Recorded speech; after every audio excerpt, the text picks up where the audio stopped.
할렐루야. 반갑습니다. 벌써 3월입니다. 엊그제 송구영신 예배 들은 것 같은데 벌써 꽃피는 춘삼월이 되었습니다. 건강하시고 성령 충만하시기 바랍니다. 지금은 사순절 기간입니다. 지난주일부터 사순절에 접어들었는데 이 사순절 기간은 주님의 고난과 또 교회의 고난, 또 교회의 시련에 대해서 우리가 좀 깊이 묵상하는 그런 절기가 바로 사순절 기간입니다. 그래서 오늘 이 초대교회 가운데서도 이 사도 베드로가 참 고난당하는 초대교회의 어떤 그 상징적인 인물이 바로 이 사도 베드로라고 생각을 합니다. 이 사도 베드로가 그 고난당하는 초대교회의 모습을 그대로 옮겨 적어놓은 것이 바로 베드로 전후서가 되겠습니다. 이 초대교회는 뭐 지금부터 2000년 전이죠. 2000년 전에 이 기독교는 참 그 미미했습니다. 믿는 사람들의 수가 아주 적었죠. 아주 적었고 이 예수를 믿는다는 것은 생명을 거는 것이었습니다. 내가 개종을 한다, 내가 기독교로 개종을 한다는 것은 언제 누구 손에 죽을지 모르는 그러한 아주 절체절명의 상황이었습니다. 이 상황 속에서 초대교회 많은 사람들이 복음을 믿고 이 기독교 신자가 되는 이 놀라운, 어찌 보면 참 아이러니한 일이죠. 그 핍박 속에서도 이 기독교 신자의 숫자가 계속 늘어갔다고 하는 사실. 그래서 이 베드로 전서는 그런 그 고난당하는 그 기독교 신자들을 하나님께서 사도 베드로를 통해서 격려하는 겁니다. 오늘 본론은 이제 제가 다루겠습니다만은 여러분들이 이 환난을 잘 참고 믿음 생활 잘하기 바랍니다. 잘하면 하나님께서 여러분을 크게 위로하고 큰 은혜를 여러분에게 주실 것입니다. 라고 하는 것이 이 베드로서가 주는 아주 중대한 메시지입니다. 그래서 오늘 우리가 읽었습니다만 오늘 말씀에 보면 불로 연단한 믿음, 이게 핵심입니다. 우리의 믿음은 언제 커지느냐? 환난을 당할 때 오히려 우리의 믿음이 더 강해진다. 이게 이제 불로 연단한 믿음이 오늘 말씀을 통해서 우리에게 주시는 핵심적인 메시지입니다. 여러분, 구원은 믿음으로 받습니다. 하나님이 우리를 보시는 기준은 딱 하나, 믿음입니다. 믿음. 그 믿음이 어떻게 강해지느냐? 시련을 통해서 강해진다는 거죠. 시련을 통해서 믿음이 떨어질 것 같은데 시련을 통해서, 환난을 통해서 우리의 믿음이 하나님에게 인정받게 된다, 그 말이죠. 그래서 이 믿음은 지금 말씀드린 대로 시험, 시련, 연단을 통과하면서 하나님으로부터 옳다 인정함을 받게 된다. 할렐루야. 오늘 말씀을 통해서 은혜 받으시고 여러분들 아마 많은 시련 가운데 있는 분들도 많이 있을 겁니다. 오늘 말씀이 아주 여러분들이 가지고 있는 현실적인 문제에 대한 아주 중대한 메시지, 중대한 답이 되기를 바랍니다. 자, 먼저 이제 6절에 보면 오늘 말씀도 제가 셋으로 나눴습니다. 첫째는 뭐냐 하면 인생은 시험으로 가득하다. 우리가 그리스도인으로 이 땅에 산다고 하는 것이 쉬운 일이 아닙니다. 성도들은 이 땅에서 예수를 믿는 순간 이미 구원받았습니다. 영접하는 자 곧 그 이름을 믿는 자는 하나님의 자녀가 되는 권세를 주셨느니라 그랬어요. 또 요한복음 5장 24, 25절에 보면 내 말을 듣고 나 보내신 이를 믿는 자는 그 다음에 뭐죠? 영생을 얻었고 그랬어요. 얻었고 사망에서 생명으로 옮겼느니라 그랬습니다. 예수님을 영접하는 순간 구원을 받고 있는 거예요. 구원을 받고 있지만 우리가 육신을 가지고 있는 현재로서는 우리 앞에 말할 수 없는 시험이 놓여 있다. 이겁니다. 그래서 오늘 6절 상반절에 보면 그러므로 너희가 이제 여러 가지 시험으로 말미암아 잠깐 근심하게 되지 않을 수 없으나 그랬어요. 이 세상에는 초대교회는 오늘 베드로전서에 나와 있는 이 초대교회의 시련은 핍박이었어요. 핍박. 예수님을 믿는다고 하는 그 이유 때문에 핍박을 받는 것이 지금 초대교회의 현실이었습니다. 그러나 그 2000년 후를 살아가는 우리들은 이런 믿음 때문에 핍박은 받고 있지 않지만 말할 수 없는 시련이 또 우리 앞에 가로놓여 있다. 우리가 이 땅에서 산다고 하는 것이 참 힘들어요. 저는 그 인생을 저도 이제 좀 죄송합니다만 인생을 논할 나이가 됐죠. 제가 말하면 아무도 옆에서 시비 안 가요. 이제 인생을 좀 말할 때가 조금 된 거예요. 이거 많이 된 건 아니고. 참 살기 힘들어요. 저는 아니 왜 사람들이 생활고로 자 생활이 어렵다, 경제가 어렵다 해가지고 왜 가족을 다 죽입니까? 가족을 죽이고 단지 돈 때문에 자기 가족을 총으로 쏴 죽이고 칼로 찔러 죽이는 이 현실을 보고 산다는 게 보통 힘든 게 아니에요. 이런 현실을 우리가 살아가야 되나? 이게 살아가야 될 세상입니다. 그게. 너무너무 힘들어요. 그것만 힘든 게 아닙니다. 본인의 질병, 본인의 아픔 힘듭니다. 그러나 아픈 가족을 둔 식구들도 너무 힘들죠. 아픔을 지켜본다고 하는 것은 본인이나 주변 사람에게 아픈 것이죠. 이게 이 세상에서 그리스도인들과 이 세상 사람들이 겪고 있는 이런 아픔들입니다. 말로 할 수 없는 고난과 슬픔과 학대와 그리고 수많은 군중 속에서 고독을 느끼면서 외로워하는 아파하는 우리 주변의 사람들을 얼마든지 볼 수 있다 그 말이죠. 초대교회 성도들은 신앙으로 인한 핍박이 있었어요. 거기에 더 얹어가지고. 그리고 오늘을 살아가는 우리들에게도 말로 다 할 수 없는 이런 시련들이 산과 같이 쌓여있다 우리 앞에. 그래서 우리 그리스도인이라고 해서 내가 예수 믿고 구원받은 하나님의 자녀라고 해서 시련 앞에 아프지 않은 것은 아닙니다. 똑같이 아픕니다. 예수 믿고 구원받은 하나님의 자녀라고 해서 꼬집으면 안 아픕니까? 똑같이 아픈 거예요. 그래서 오늘 본문도 뭐라고 말합니까? 여러 가지 시험으로 말미암아 잠깐 근심하게 되지 않을 수 없으나 그랬어요.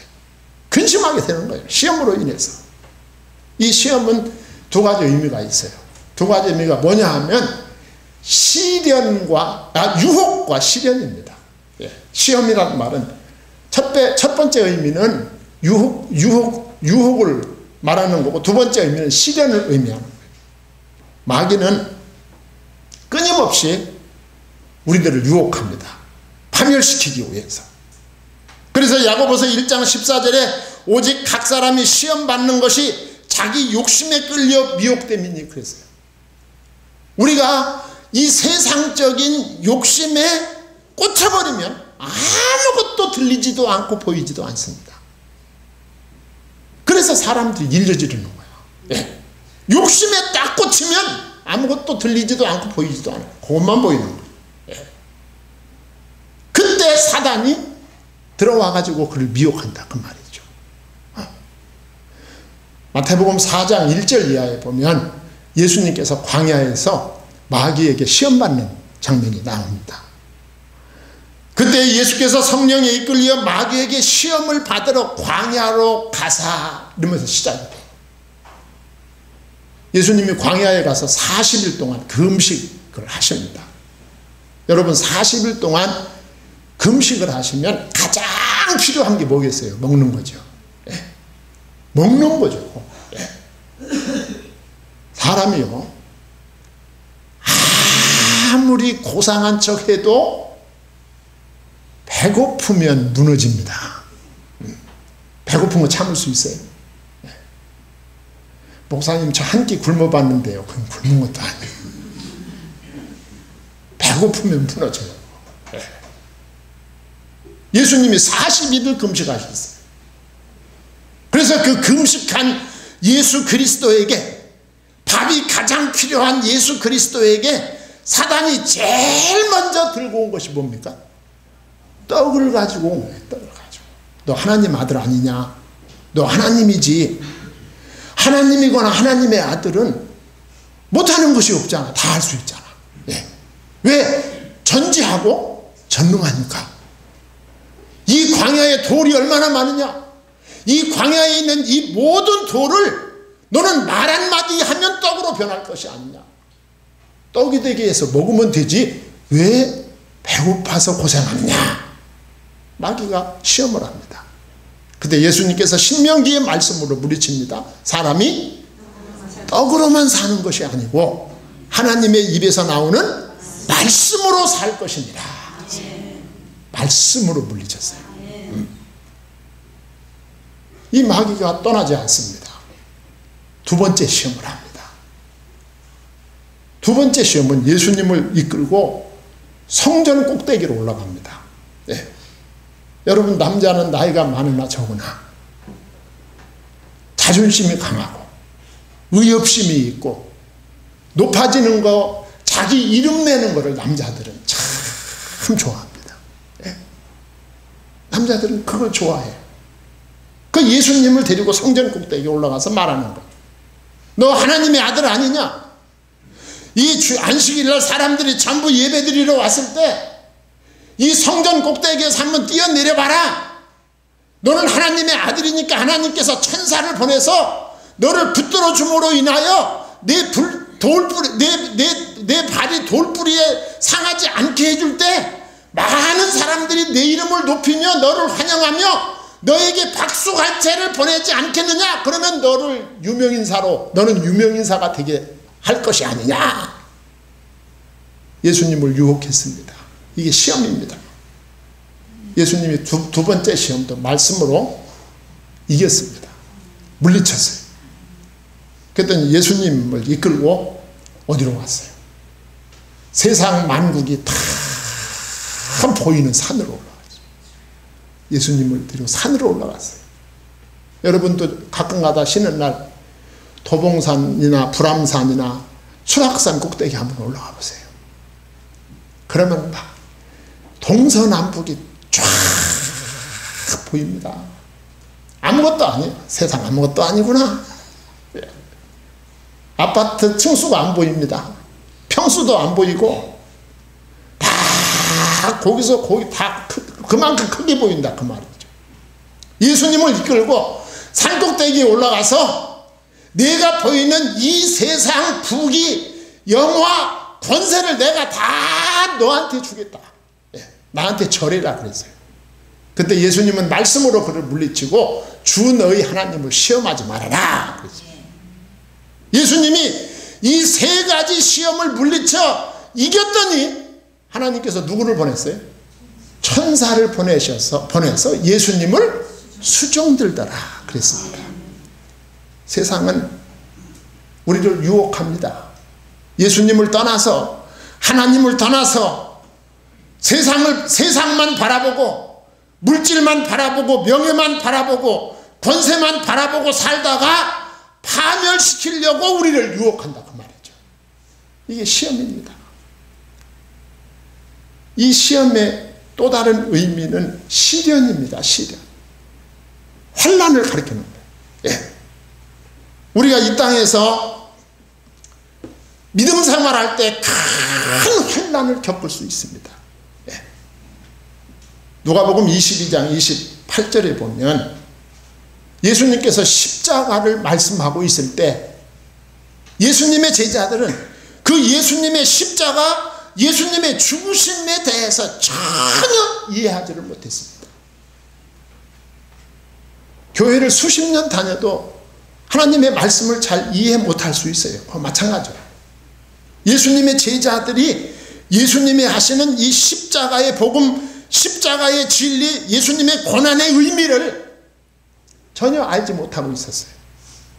예수님은 심각하게 말씀을 하고 있었는데 그 현장에 예수님의 제자들은 다투고 있었습니다. 뭐 가지고 다툰지 아시죠? 예. 뭐 가지고 다투느냐 하면 예수님이 이 세상에 임금이 되는 날 우리 중에 누가 더 높은 자리를 차지할 것이냐, 이거 가지고 다투고 있었어요. 너무 천박하지 않습니까? 예. 그들을 향하여 예수님이 하신 말씀, 누가복음 22장 28절, 너희는 나의 모든 시험 중에 항상 나와 함께 한 자들인즉 그랬어요. 예. 너희는 내가 이 복음 때문에, 이 생명의 복음 때문에 말할 수 없는 시련 중에도 나와 함께 한 자들인데 세상의 명예와 권세 가지고 다투느냐 그 말 아니에요. 예. 사도 바울도요, 에베소에서 사역을 하고 에베소를 떠나면서 에베소 교회 지도자들에게 마지막 고별 설교를 합니다. 뭐라고 설교하느냐? 곧 모든 겸손과 눈물이며 유대인의 간계로 말미암아 시험당함을 참고 주를 섬긴 것과 그랬어요. 바울 자신과 에베소 교회 성도들이 많은 핍박과 시련이 있었음에도 불구하고 그 시련과 핍박을 참고 주님을 섬긴 것을 다시 한번 거론합니다. 성도 여러분, 우리가 이 땅에 사는 동안에 많은 시련이 있습니다. 예. 믿음 때문에 당하는 시련과 유혹이 있을 수 있고, 내 욕심 때문에, 내가 잘못 생각한 것 때문에 내가 당하는 시련과 유혹 속에서 내가 방황할 수 있어요. 그러나 잘 참고 극복하시기 바랍니다. 사도행전 14장 22절에서 제자들의 마음을 굳게 하여 이 믿음에 머물러 있으라 권하고, 또 우리가 하나님의 나라에 들어가려면 많은 환난을 겪어야 할 것이라 하고 있어요. 하나님의 나라가 우리의 목적지입니다. 예수님을 믿고 구원받은 사람의 목적지는 이 세상이 아닙니다. 하나님의 나라예요. 영원한 나라. 예. 그 영원한 나라가 우리가 추구하는 그 목적지이고, 그 영원한 나라가 우리가 앞으로 가야 될 나라이고, 그 영원한 나라가 십자가에서 나를 위해서 대속의 죽음을 죽어주신 예수 그리스도가 예비하신 나라입니다. 그 영원에 비하면 우리가 유혹과 시련을 당하는 이 세상에서의 고통은 한순간에 불과하다. 잘 참으시기 바랍니다. 다른 생각하지 마시고 조금만 기다리시고 기도하시고 말씀 믿고 참으시면 좋은 날이 옵니다. 네. 참으셔야 돼요. 그러면 이 세상은 이렇게 시험으로, 시련으로 가득하다. 네. 제가 좀만 참으라고 했어요. 6절 하반절에 보면 참는 이유가 나와요. 오히려 크게 기뻐하는도다 그랬어요. 여러분들이 믿음 때문에, 믿음으로 이 시험을 잘 참는다면 그 결과는 뭐다? 기쁨이다. 무슨 기쁨일까요? 지금 말씀드린 대로 영원한 구원의 기쁨입니다. 예. 영원한 구원의 기쁨.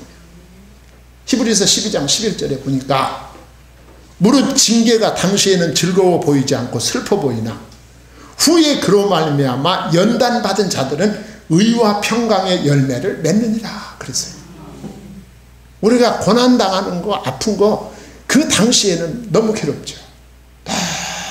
너무 괴롭고 힘듭니다. 예. 그리고 그 고난의 터널에서, 그 터널의 끝이 안 보여요. 끝이 안 보여요. 무서운 거예요. 예. 언제 끝인가? 끝이 안 보이니까. 그렇지만 슬퍼 보이나 후에 그로 말미암아 연단받은 자들은 의와 평강의 열매를 얻느니라 그랬어요. 고난과 시련이 그 당시에는 아프지만 지내놓고 보면 하나님의 은혜가 된다 그 말이죠. 그때 그래서 하나님께서 나한테 그런 어려움을 주셨었구나. 그날이 올 줄 믿습니다. 예. 그리고 이 기쁨은 시험을 이긴 자의 기쁨입니다. 예. 이긴 자, 승리자에게만 진짜 기쁨이 주어지는 거예요, 매사에. 예. 그런데 그 시험은 우리 주님께서 감당치 못할 시험은 주시지 않는다고 그랬어요. 고린도전서 10장 13절 사람이 감당할 시험 밖에는 너희가 당한 것이 없나니 오직 하나님은 미쁘사 너희가 감당하지 못할 시험당함을 허락지 아니하시고 시험당할 즈음에 또한 무슨 길을 내서? 피할 길을 내사 너희로 능히 감당하게 하시느니라. 그래서 조금만 참으시기 바랍니다. 예. 그 다음에 두 번째는 시험의 목적입니다. 목적. 하나님께서 우리에게 시험을 주는 목적. 위에서도 잠깐 언급이 됐어요. 예. 그 목적이 세 가지가 있어요. 세 가지로 정리를 했어요.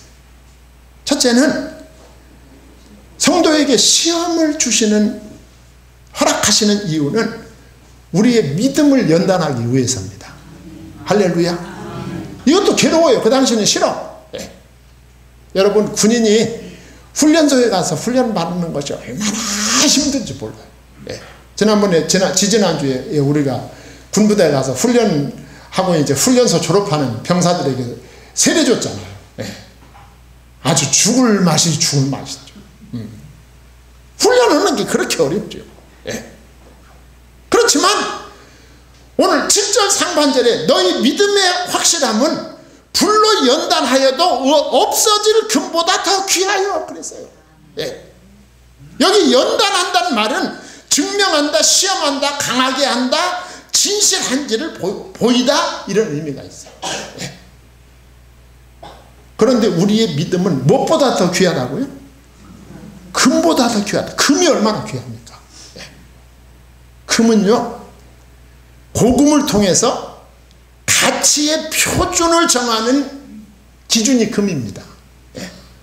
금으로 가치의 표준을 정하는 거예요. 금으로. 그런데 이 금이 얼마나 귀하냐 하면, 얼마나 이 금이 희소한 것이냐 하면, 제 고향에서 제가 학교를 다닐 때 그 학교하고 저희 집하고 거리가 한 20리 정도 됐는데 그 중간쯤에 금광이 있었어요. 예. 저는 어렸을 때부터 그 금광에서 그 아저씨들이 금 캐고 거기서 그걸 깨고 그 금광석을 깨고 금을 분리하고 그걸 어렸을 때부터 봤어요. 예. 그래도 금은 하나도 없어요. 예. 그런데 이 금광석 금을 보면요, 1톤 그 1톤의 돌 속에 금이 2g만 들어있으면 그 돌이 금광석입니다.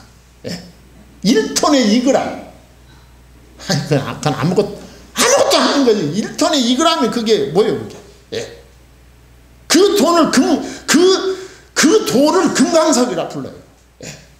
그러니까 금을 얻기 위해서는 하여간 수많은 돌을 기계로 밤낮 없이 깹니다. 밤낮 없이 기계가 돌아가면서 그 돌을 깨고 거기다 물을 흘려가지고 그거를 분리를 하고 또 분리된 거를 또 불에다 집어 넣어가지고 여러 과정을 통해서 끝에 가서 99% 순도의 금이 나오는 거예요. 금이 그렇게 나오는 금이에요.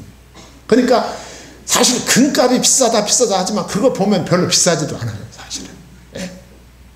그렇게 해서 금이 나오는 거예요. 예. 1톤에 2g만 들어있어도 금광석, 금을 포함한 돌이다.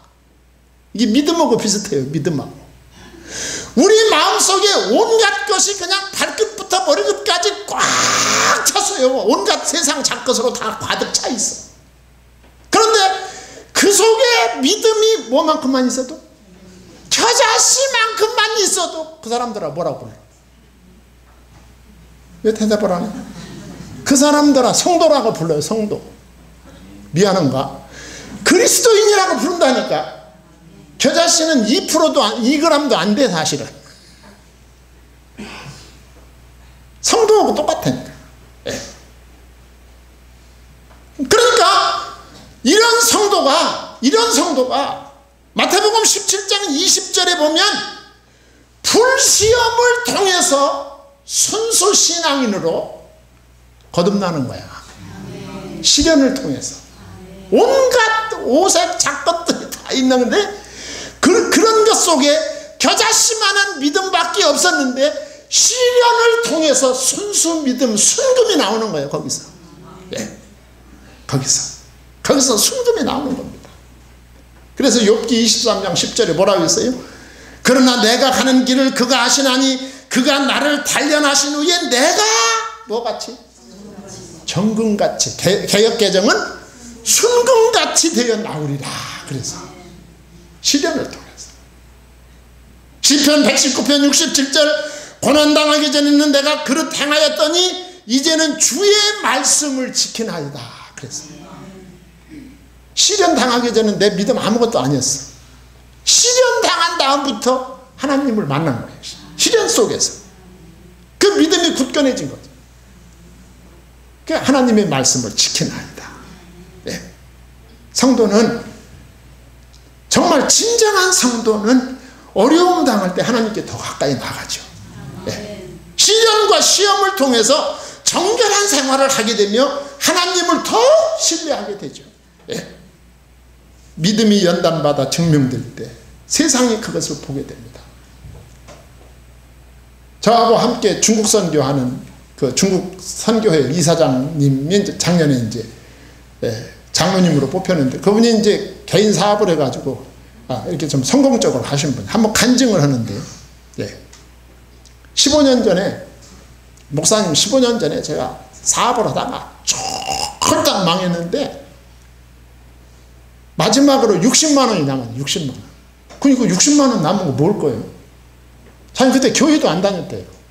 60만 원이 남았는데 지나가다 보니까 교회가 하나 보이더라네. 그래가지고 교회에 들어가서 자기는 믿음도 별로 없었대요. 교회 갔더니 헌금함이 있더래. 그래서 60만 원 다 집어넣으면서 뭐라고 했느냐면 하나님 이거 마지막으로 쓰세요. 하나님 쓰시고 나를 죽이든지 말든지 하나님이 알아서 하십시오. 그런데 하여튼 그분이 그때 믿음으로 돌아와가지고 사업을 해가지고 어찌 해가지고 그 과정은 이제 내가 못 들었지만 지금은 저렇게 잘 돼가지고 지금 선교하는 데 앞장서고 있어요. 하나님이 시련을 통해서 우리를 키우십니다. 그 다음에 두 번째 목적은 다시 오실 주님을 만나게 해줘요. 이 시련을 통해서 7절 중간에 보면 예수 그리스도께서 나타나실 때에 그랬어요. 나타나실 때 우리 주님은 반드시 다시 오십니다. 우주의 모든 존귀와 영광 가운데 나타나실 것이다. 그 주님이 다시 오시는 다시 나타나시는 그날이 믿음 때문에 고난당하고 환난당하고 유혹당하던 성도들의 구원이 완성되는 날입니다. 신앙의 시련을 당한 성도들이 우리 주님에게 궁극적으로 인정을 받게 되는 그날 주님을 만나시려고 주님이 시련을 주시는 거야. 세 번째 목적은 7절 하반절에 칭찬과 영광과 존귀를 얻게 할 것이니라.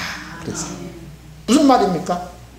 그날에 주님 다시 오시는 날에 믿음 때문에 환난당한 성도들을 예수님처럼 대접할 것이다.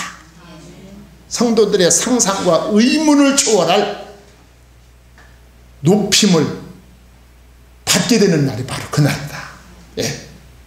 세상에서의 시련과 시험은 하늘의 존귀와 영광을 받을 준비를 시키는 것이다.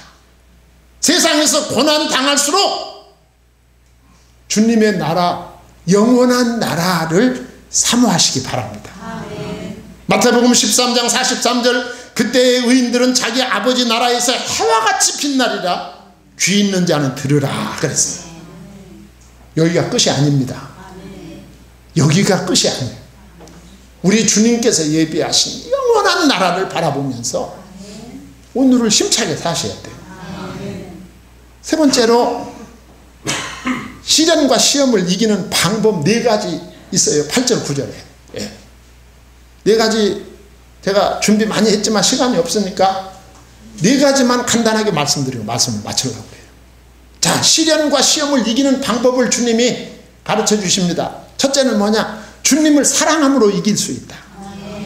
예수를 너희가 보지 못하였으나 뭐 하는도다? 사랑하는도다 그랬어요.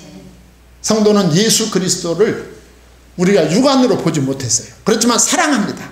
주님을 사랑하기 때문에 우리는 그 말씀에 순종하고 그 계명을 지키고 시험을 이길 수가 있는 거예요.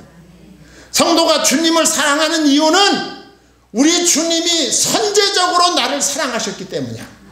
어떻게 사랑하셨어요? 내 죄와 저주와 사망을 위해서 예수님이 대신 내가 못 박혀 죽을 십자가에서 대신 죽어주신 사랑.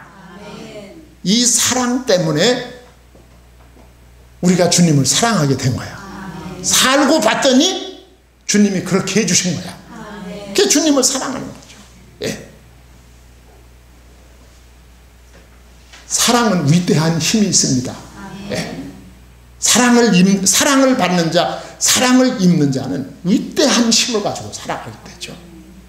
그 다음에 두 번째 방법은 믿음으로 이길 수 있어요. 8절 중간에 보면 이제도 보지 못하나 뭐하고? 믿고 그랬어요. 믿음으로 이길 수 있다. 에베소서 6장 16절 모든 것 위에 믿음의 방패를 가지고 이로써 능히 약한 자의 모든 불화살을 소멸하고 그랬어요. 우리가 굳건한 믿음을 가질 때 세상의 유혹과 시련을 이길 수가 있습니다. 이렇게 믿음과 사랑은 아무개가 그리스도인이다 라고 하는 표시입니다. 표시. 예수님의 대속에 십자가에 피 흘려 죽으심을 믿음으로 구원받고 그 믿음은 그 주님을 사랑하는 것으로 나타나게 되는 것이죠. 예. 그 다음에 세 번째 방법은 영적인 기쁨으로 이길 수 있어요. 예. 영적인 기쁨입니다. 8절 하반절에 말할 수 없는 영광스러운 즐거움으로 뭐하니? 기뻐하니 그랬어요. 그리스도인은 현재적인 현재 많은 시련이 있어요. 시련 속에서도 그리스도인은 즐거워합니다. 그래서 매튜엘리 박사는 그리스도인의 현재적 즐거움 속에는 천국과 미래의 영광이 있다 그랬어요. 예. 그리스도인이 그 현실을 볼 때는 기뻐할 상황이 아니야. 그럼에도 불구하고 항상 기뻐하고 쉬지 않고 기도하고 범사에 감사하는 그 속에 뭐가 있느냐면 천국과 미래에 주시는 하나님의 영광이 있다 그 말이죠. 그것 때문에 기뻐하게 되는 것이다. 그리고 시련을 이기는 네 번째 방법은 영혼 구원의 소망 때문입니다. 9절에 믿음의 결국 곧 영혼의 구원을 받음이라 그랬어요. 우리의 목적지는 이 세상이 아닙니다. 우리의 목적지가 세상이라면 우리에겐 희망이 없죠. 불행한 사람입니다. 우리의 목적지는 믿음의 결국 곧 영혼 구원을 받음이라. 우리가 하나님의 나라에서 하나님과 함께 영원히 사는 것이 우리의 목적지입니다.